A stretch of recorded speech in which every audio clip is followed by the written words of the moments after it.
Bienvenue dans cet épisode un peu particulier des bâtisseurs avec 6 heures du BAT où nous accueillons Julien Villalongue, le directeur de Léonard. Bonjour Nicolas, bonjour Julien. Salut Richard, un grand plaisir de pouvoir animer cet épisode en duo et puis d'être là pour le lancement de la promo 2025 de Vinci Léonard. Et puis on va parler de pas mal de choses aujourd'hui, je te laisse démarrer avec ta première question. Ouais, carrément, déjà peut-être en intro, nous ça fait très longtemps qu'on voulait se parler avec Julien. Je l'ai teasé à énormément de fois sur les réseaux sociaux, comme Nicolas. Je pense qu'on est tous les deux très contents de t'avoir, Exactement. d'avoir cette personne qui est depuis 2017 est au cœur de l'écosystème de la construction, de l'innovation, qui a vu passer un tas de choses. On voudrait commencer cet épisode pour que tu nous parles simplement, que tu nous dises pourquoi, en 2017, tu te dis « je monte Léonard » ou « il faut monter Léonard au sein de Vinci ». Mais je suis ravi déjà de vous accueillir aujourd'hui à Léonard. C'est vrai que Léonard, du coup, c'est créé en 2017 et c'est un dispositif qui est dans l'air du temps à l'époque. C'est l'époque où on a beaucoup de lieux d'innovation, de dispositifs d'innovation ouvertes. Et le groupe Vinci fait le constat que la façon de faire de l'innovation, la façon de collaborer avec les entrepreneurs change un peu. On est dans des démarches beaucoup plus ouvertes, beaucoup plus participatives. On parle beaucoup de disruption à cette époque-là. Toutes les technologies numériques qui émergent à droite à gauche, les solutions sont vues tout à la fois comme des opportunités et des risques potentiels pour nos secteurs d'activité. Et donc, c'est voilà, dans cet art du temps que des collaborateurs du groupe, des dirigeants aussi de Vinci, disent il faut qu'on se dote d'une plateforme un peu différente de ce qu'on avait l'habitude de faire. Et Léonard est créé, est annoncé fin 2016, on va le mettre en place progressivement en 2017, avec 3 grands partis pris. Le premier parti pris, c'est de mettre dans un même objet à la fois de l'innovation et de la prospective. Et c'est ce qui reste encore de Léonard, c'est-à-dire une capacité d'accompagner des solutions, des entrepreneurs, des innovateurs qui portent des solutions très concrètes pour la transformation de nos secteurs d'activité. Et aussi une capacité de mettre en récit, ou en tout cas de réfléchir sur les évolutions de moyen terme du secteur de la construction, de l'immobilier, des infrastructures, de mobilité et d'énergie, de mettre en débat l'ensemble de ces tendances pour se dire voilà, où sont globalement les lignes de force quand on regarde l'évolution à 5-10 ans dessus. Donc ça, premier parti pris de l'innovation et de la prospective, c'est important. Le deuxième parti pris qui est extrêmement puissant et fort, c'est d'en faire une plateforme ouverte. Donc ça va être un dispositif qui, dès l'origine, va regarder à la fois vers Vinci, donc accompagner des entrepreneurs, des intrapreneurs, on pourra en revenir, mais aussi des startups à l'extérieur du groupe. Et le troisième parti pris, c'est d'avoir créé un lieu, un point de rencontre de tous ces gens dont on vient de parler, ceux qui pensent, qui font le futur des villes, des infrastructures, des start-upers, mais aussi des acteurs politiques, des acteurs académiques aussi, dans cet espace au cœur du 12e arrondissement, qui en a vécu déjà depuis 2017, enfin même depuis 2018, parce qu'on va l'ouvrir en 2018 précisément. Mais voilà un peu l'origine, La genèse de Léonard. la genèse de ce qu'est Léonard. Et qui reste encore les fondamentaux du dispositif. Ouais, les 3 choses, hein, innovation prospective, intrapreneur et entrepreneur, un lieu et derrière un lieu physique de rencontre et d'échange. Et derrière, donc, tous les programmes que vous avez mis en place, donc le CID, le Catalyst et ainsi de suite, avec toutes ces startups que vous avez eues.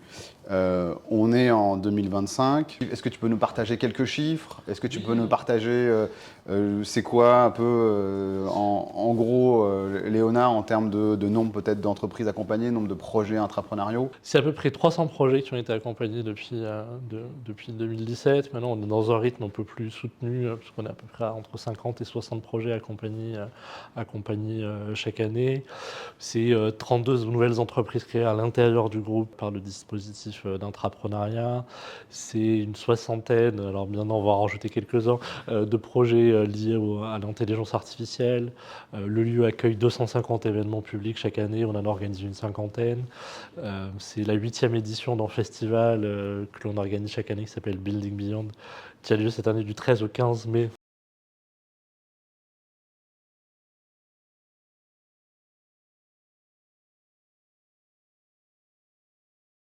foisonnant. Voilà en termes de chiffres. Peut-être en termes d'éléments chiffrés, ce qui est super intéressant, je trouve, et qui montre la dynamique de ce que vous brassez aussi dans vos deux podcasts et vous donnez à voir aussi cette dynamique. Je me plais souvent à rappeler sur notre programme site, qui est notre programme d'incubation, donc où on va accompagner les jeunes boîtes dans les histoires. Au final, on a commencé la première promotion 2018-2019 avec 5 startups qu'on est plutôt allé chercher et plutôt dans le secteur on va dire, des solutions SaaS digitales. Et aujourd'hui, on a eu cette année près de 500 candidatures d'une 60aine de pays. Et avec des startups qui se positionnent pas uniquement dans les solutions numériques, mais aussi dans des solutions plus hard. Et je trouve que ces deux chiffres un peu en extrême, alors c'est biaisé parce que ce n'est que vu de notre porte, mais je pense, démontre bien à la fois la maturité, on va dire, on a de plus en plus de startups, avec des équipes avec beaucoup d'expérience. On avait plutôt des profils peut-être de jeunes entrepreneurs il y a quelques années. Aujourd'hui, on a des grands, on va dire, profils de l'industrie qui montent ces boîtes-là. Et avec aussi une évolution assez marquée, on pourra certainement y revenir, d'un monde où on avait beaucoup de solutions numériques, donc amélioration de la productivité, dans tout le monde du SaaS en fait, tout ce monde de la disruption dont on parlait tout à l'heure, exactement, avec des solutions peut-être plus, aujourd'hui, plus industrielles. Peut-être avant de revenir sur un sujet bien particulier, peut-être si tu peux nous dire, à la genèse, ce que tu avais imaginé. Et aujourd'hui, tu vois, qu'est-ce qui a bien changé, tu vois, c'est quoi ton plus gros learning ou sur quoi tu t'avais imaginé qu'il allait se passer quelque chose ou ce sur quoi tu allais imaginer ou finalement c'était pas du tout passé comme ça et tu en as sorti autre chose. Tu vois, C'était quoi la vision de départ de Léonard, puisque vous arrivez quand même en 2017 à un moment où on parle beaucoup moins d'innovation sur ce secteur-là. Cet écosystème était, comme tu dis, un peu plus limité en termes d'innovation. Vous avez essayé de bouger les choses aussi à ce moment-là, j'imagine. C'était quoi la vision? Et maintenant qu'il y a beaucoup plus, qu'il y a une effusion, il y a énormément de choses qui bougent, il y a une grosse dynamique sur le secteur, à la fois de manière conjoncturelle et structurelle, pour différentes raisons qu'on voit sur l'écosystème. Comment évoluer la vision de Léonard et comment vous avez fait aussi en sorte que ça reste un tiers-lieu d'innovation sur 7 ans? Parce que ça aurait pu durer beaucoup moins longtemps et être un peu trop avant-gardiste sur le secteur, quoi. Alors, il y a plein d'éléments dans cette question. Je vais essayer d'en donner quelques réponses. Le premier élément, je pense que c'est la conviction très forte des dirigeants du groupe Vinci que, en tant que leader de son industrie, de son secteur d'activité, en France, en Europe et à l'international, il fallait et il faut encore que le groupe ait des dispositifs qui soutiennent l'innovation dont on avait besoin. C'est une conviction qui était peut-être une intuition il y a 7 ou 8 ans. Aujourd'hui, c'est une vraie conviction et qui continue à nourrir ce dispositif. Donc il y a une vraie forme, je dirais peut-être de responsabilité dans le leader de l'industrie à accompagner la maturité de son secteur. Ce qu'on avait peut-être moins vu en tout cas qui était présent, mais si je devais réécrire la copie qu'on a écrite en 2017 aujourd'hui, qui serait vraiment, je pense, la première ligne, sont les enjeux environnementaux. C'était présent dès 2017, puisque dès 2017, on va lancer un groupe de travail sur les sujets adaptation et résilience climatique, donc on a déjà cette intuition-là. Mais c'est vrai que dans l'environnement que l'on décrit, c'était peut-être moins présent. Aujourd'hui, c'est structurant. L'ensemble des impératifs environnementaux, que l'on parle d'adaptation aux conséquences du changement climatique, d'atténuation de nos impacts, des ressources, de l'eau, de la biodiversité, c'est devenu structurant. Il n'y a pas un pitch de start-up qui en tout cas, ne se questionne pas sur ces sujets-là. C'est d'ailleurs des évolutions singulièrement en Europe, peut-être plus que dans d'autres géographies, qui nourrit l'innovation. On a un champ d'innovation qui est nourri par les évolutions de la réglementation, les attentes des investisseurs, des clients, la façon aussi dont on fait notre business au quotidien. Donc ça, c'est peut-être le volet qui a peut-être le plus évolué, en tout cas dans sa centralité dans les programmes. Le groupe a lancé un programme cette année qui s'appelle Scale Up, qui va accompagner les solutions internes du groupe Vinci. Et donc Léonard va mettre la main à la pâte aussi dans ce dispositif d'accompagnement. Voilà, pour montrer que c'est quand même quelque chose qui est peut-être l'une des plus grandes évolutions de notre secteur d'activité sur ce volet-là. Le dernier point, c'est sur l'intelligence artificielle. En 2017, on n'avait pas forcément vu. On va rapidement le rattraper puisqu'on lance un groupe de travail en 2018. Et aujourd'hui, on voit... je pense qu'on avait pris de l'avance, puisque ça fait maintenant 6 promotions que l'on accompagne sur les solutions d'intelligence artificielle, ou bien avant, on va dire, pour l'année 2023-2024, où globalement tout le monde s'est mis à en parler. Et c'est peut-être si j'avais quelques évolutions à donner sur. Et donc, du coup, dans tout ça, tu parles d'énormément d'entreprises accompagnées. Il y en a quelques-unes que tu as en tête où tu te dis le parcours qu'elles ont eu et que vous avez pu soutenir, il est vraiment marquant. Est-ce qu'il y a des souvenirs qui te reviennent de ces 7 années de Léonard et d'entreprises marquantes dans le parcours de cet incubateur ? Dans les boîtes des premières promotions, notamment des boîtes intrapreneuriales, donc si on se remet du coup dans ce volet-là, il y a 3 boîtes qu'on va accompagner dès la première. On peut les citer. On va les citer. Il y a une boîte sur les déchets du bâtiment qui s'appelle Waste Marketplace. Aujourd'hui, il y a aussi une vie à l'extérieur du groupe. C'est aussi intéressant d'être. Waste Marketplace, c'est Vinci. C'était lancé, voilà. Aujourd'hui, maintenant, ça a une vie un peu plus autonome, puisqu'il y a une stratégie de ce repositionnement à l'extérieur du groupe. Mais ça naît sur la première promotion d'entrepreneurs.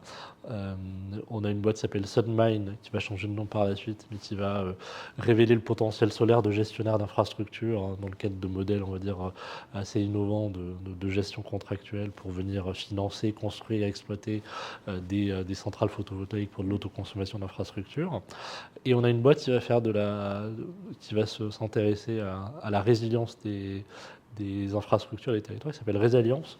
Donc voilà 3 exemples, on va dire, dès les premières promotions, on va dire, d'objets, en tout cas de solutions, qui maintenant continuent à avoir une vie dans le dispositif, quoi. Et tu as un exemple d'une start-up qui n'était pas Vinci, dont la solution est arrivée à être diffusée au sein de Vinci ? Ben là, j'ai 3 exemples là, de solutions un peu plus récentes. Alors, on va voir ce que la nouvelle promotion nous réserve, et je pense que vous allez en interviewer certaines aujourd'hui. Mais 3 exemples qui sont assez intéressants. Il y a une boîte Craft que tu as eu, non, peut-être que je connais Nicolas. très bien et avec qui on travaille justement sur cette année sur pas mal de choses, donc des sujets communs. Et une boîte, une super équipe, une super trajectoire, et qui dans ce volet de digitalisation du secteur, et preuve qu'on en a encore besoin de ces solutions digitales, quand bien même je peux dire qu'il y a d'autres vagues d'innovation, mais c'est une boîte qui fonctionne très bien aujourd'hui dans tous les secteurs. Et je trouve que c'est aussi un exemple de solutions qui sont rapidement diffusables et pas uniquement à l'échelle du groupe, à l'échelle de grands groupes aussi. Ça peut être des solutions qui sont déployables chez les acteurs peut-être plus matures, enfin moins grands, on va dire. Machine 26, Machine 26X, ça dépend. La chaîne, là, c'est une boîte allemande et qui fait de la revente de matériel de chantier. Enfin, de machines de chantier sur ce volet-là. Et encore, voilà, là, on est sur une autre approche, donc plutôt sur l'amélioration de nos opérations, la gestion de nos actifs industriels, la façon dont il y a un peu d'économie circulaire aussi sur ce volet-là, et qui se développe aussi de façon très, très structurée. Et qui arrivent en France, pour la petite histoire, et qui sont membres de la Contech. Exactement, voilà, tout à fait. Vous aurez peut-être l'occasion de les interroger. Pareil, super équipe. C'est ça je fais une petite parenthèse, c'est ça qui est passionnant dans ce boulot, c'est de voir l'ensemble des gens que vous recevez au final dans vos podcasts. C'est des personnages passionnants et qui apportent beaucoup. L'autre boîte qui illustre l'une des tendances que j'ai mentionnées, c'est une boîte qui s'appelle Strong by Form, qui travaille sur des nouveaux matériaux bois, et qui développe de la robotique, de l'intelligence artificielle. Je ne suis pas sûr encore d'avoir vraiment tout compris des technos derrière, mais qui globalement vont réaligner les fibres de bois avec du liant pour en faire du bois un matériau structurel. Là encore, une super équipe super experte et avec une vraie vision de la transformation de notre industrie. Et là où on est dans du hard, on est dans de l'objet, on est dans de la matérialité, dans ces sujets, avec des enjeux d'accompagnement de ces boîtes-là qui sont un peu différentes. Accompagner une boîte dans le SaaS, faire passer à l'échelle une boîte dans les services numériques. Je ne dis pas que c'est facile, loin de là, mais globalement, ça a des freins qui sont là. Quand on est dans un sujet où il va falloir développer des actifs industriels, des usines, enfin, on est dans des temporalités différentes, dans des types de financement qui sont différents. Et pour moi, c'est un des vrais enjeux de tout notre écosystème construction et singulièrement des matériaux et de la robotique. Ça va être notre capacité à savoir développer collectivement les dispositifs qui permettent à ces startups de passer à l'échelle, à grandir. Donc, de leur permettre de développer des actifs industriels, de leur permettre de se déployer dans des projets, potentiellement d'être normés. Il y a des sujets de matériaux qui sont sur ces volets, sur le béton bas carbone. Tu as eu Matera là, récemment, Nicolas. Ouais, c'est les exactement, mêmes Matera. enjeux pour eux. Et ça te permet aussi de, tu vois, les exemples que tu cites là de boîtes, c'est assez intéressant parce que ça permet d'avoir une vision vraiment globale. Au final, comme tu dis, il n'y a pas que du digital, et incuber des startups ou des projets pour Vinci, c'est pas seulement accompagner les solutions digitales, c'est aussi rester dans du concret qui fait le secteur de la construction, des transports, de la mobilité. Au final, il y a quelque chose de concret qui doit sortir de tout ça, quoi. Et on le voit très bien aujourd'hui quand vous regardez, quand on suit un peu le volume de capital risque, on va dire, investi dans le secteur, qui était très présent sur les solutions digitales. Aujourd'hui, ils sont de plus en plus présents sur les solutions hard, on va dire, et avec des volumes d'investissement plus importants dans ce volume, parce que c'est un peu plus demandeur mais oui, mais on est dans un monde du concret. Enfin, il ne faut pas oublier les fondamentaux de ce qu'est la construction. Ça reste le projet, ça reste des objets que l'on construit, que l'on exploite, ça reste des matériaux, ça reste des process de mise en œuvre. Et le digital, l'intelligence artificielle, tout ce qu'on va pouvoir faire va aider sur ce volet-là. Mais le sujet de la décarbonation, c'est les matériaux, c'est le béton, c'est les équipements. Le béton, le ciment, c'est la réutilisation, le réemploi, c'est tous ces sujets-là aujourd'hui que... C'est les nouveaux liants dans le béton, c'est les nouveaux... Voilà, on va peut faire en économie circulaire sur ce volet-là. Du coup, je pense que ça nous a donné une bonne vision à l'instant T de ce qu'est Léonard, de ce que veut aussi accompagner Vinci par le biais de cette action. Si on se projette un peu, parce que du coup on a passé le cap des 7 ans, c'est quoi la suite pour Léonard? Est-ce que vous avez des choses que vous voulez atteindre d'ici quelques années, une vision que vous voulez renouveler aussi, parce qu'il faut toujours être aussi dans cette évolution du secteur? C'est quoi la vision de la suite de Léonard que tu peux nous Sachant partager? que pour des observateurs extérieurs comme nous, la vision qu'on a, que vous nous renvoyez sur un peu le futur de Léonard, c'est internationalisation, c'est aller chercher plus loin et plus de volume. Nous, aujourd'hui, les observateurs que nous sommes, c'est ce que nous voyons. Toi, l'acteur, dis-nous ce qu'il y a derrière. Une partie de la réponse est dans la promesse de Léonard. La promesse de Léonard, c'est d'être un écosystème ouvert qui est là pour accueillir des innovateurs, des entrepreneurs qui pensent et qui font le futur de nos secteurs d'activité. Donc le renouvellement, il vient aussi de notre capacité à garder cette promesse et à la permettre de le réaliser. Aujourd'hui, on accueille une 50aine de nouvelles solutions. C'est aussi dans cette capacité à dire, en fait, il y a des choses qu'on n'avait pas vues. Je pense qu'il faut avoir beaucoup d'humilité sur notre capacité de projection dans ces sujets. Nous, on est plutôt là pour être des facilitateurs, des catalyseurs de ces rencontres, de diffusion de ces solutions dans les entreprises du groupe Vinci, d'accompagnement des meilleures équipes dans ce volet-là. Donc ça doit venir de ce volet-là. Et donc il faut que Léonard continue à être au rendez-vous de cette promesse, de dire venez, c'est ouvert. Je me souviens encore du premier petit film que l'on avait fait pour Léonard, où on n'avait pas grand-chose à montrer. Et les derniers mots, c'était venez, c'est ouvert. Et ça reste venez, c'est ouvert. C'est cette promesse de dire venez, c'est ouvert. Et qui le dit, c'est le premier groupe de construction au monde, du coup, avec une capacité, on va dire, d'accompagnement et de diffusion de ces solutions. Le deuxième champ, c'est effectivement peut-être sur le volet international. Et là, on suit la dynamique on va dire, du groupe Vinci, qui est aujourd'hui présente dans une 100aine de pays. Il y a de l'innovation un peu présente aussi dans d'autres géographies. J'étais à Lima en fin d'année dernière sur la première Building Latam Fest, sur la Contech, on va dire, sur ce volet-là, où on voit aussi un écosystème qui se structure avec beaucoup d'innovateurs, avec des gens aussi passionnants dans ce volet-là. On a une start-up, c'est Spybe, qui travaille sur le marché latino-américain et qui est passionnante aussi dans ce jeu-là, avec plutôt des sujets digitales. Donc il y a une vraie besoin de répondre à des enjeux de ce secteur d'activité, plutôt sur l'enjeu de la digitalisation. Mais on est présent au UK, en Allemagne, en Australie, en Nouvelle-Zélande aussi. Oui, l'internationalisation, être présent au final où est présent Vinci, d'une part, et où sont présents les écosystèmes d'innovation.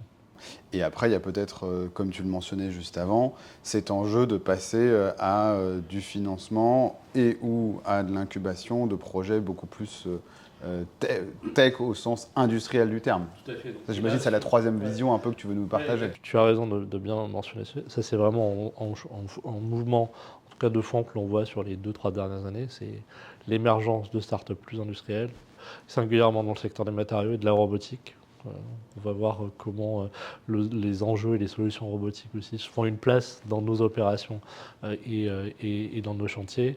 On a fait une petite revue, notamment au Japon, là où ils sont peut-être un peu plus avancés que nous. Bah oui, il a fallu qu'il y ait des robots qui construisent des robots. Donc là, on commence à être dans des choses intéressantes. Ils ont des enjeux plutôt de renouvellement de leur masse salariale aussi. Un problème de vieillissement assez important de leur population. Donc ça aussi, ça génère ce type d'innovation.